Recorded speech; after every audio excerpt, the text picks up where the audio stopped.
This is the Odyssey explained to you in 3 minutes. So imagine this, you've just finished fighting in a war that lasted 10 years. You're exhausted, you just want to go home and see your non-existent AI husband and your rose toy. That's Odysseus. Unfortunately for him, the universe basically says absolutely not. His trip home should have taken a couple weeks. Instead, it takes another 10 years. The first major disaster, a giant one-eyed Cyclops named Polyphemus, or better known as my sister, Elsie.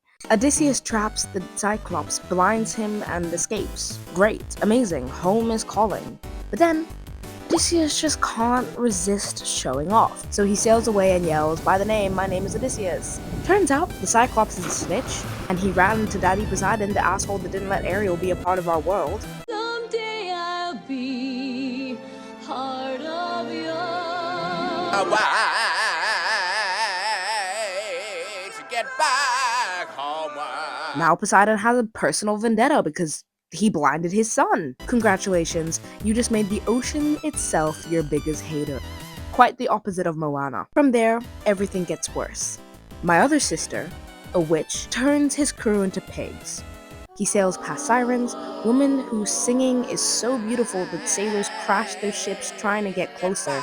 So me. Odysseus wants to hear the song, so he has his crew, who are now unpigged, plug their ears with wax and literally tie him to the mast while he screams for them to untie him as if he didn't ask for that bondage. Then he has to sail between a giant whirlpool and a six-headed sea monster. You were expecting me to say another sister, I don't have one. Ha! Some of his crew survived that, only to ignore his very clear instructions not to eat the sun god's sacred cows. They eat the cows anyway. Zeus sees this and says, yeah, no, lightning bolt. Ship destroyed, crew gone, and at this point Odysseus is the only one left. How?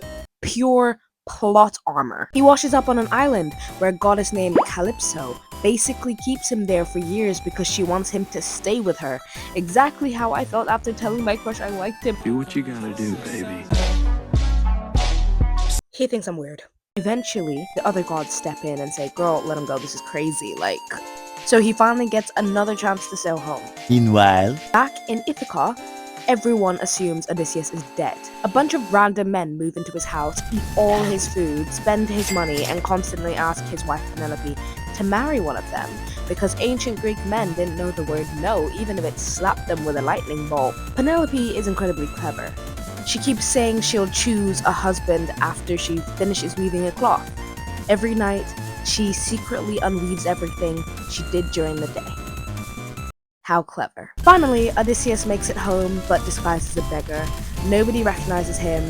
He quietly figures out who's loyal and who's not.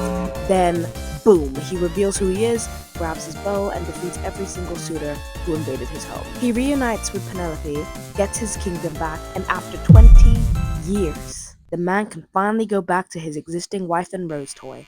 So what's the lesson? Don't brag after escaping a giant Elsie.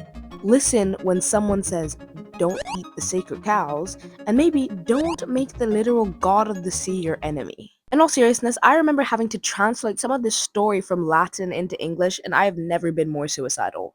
These Greek stories were actually the most random and confusing plots of all time, so I am curious to see how Nolan is going to try and make this a streamlined story, because these stories are notorious for being overly confusing.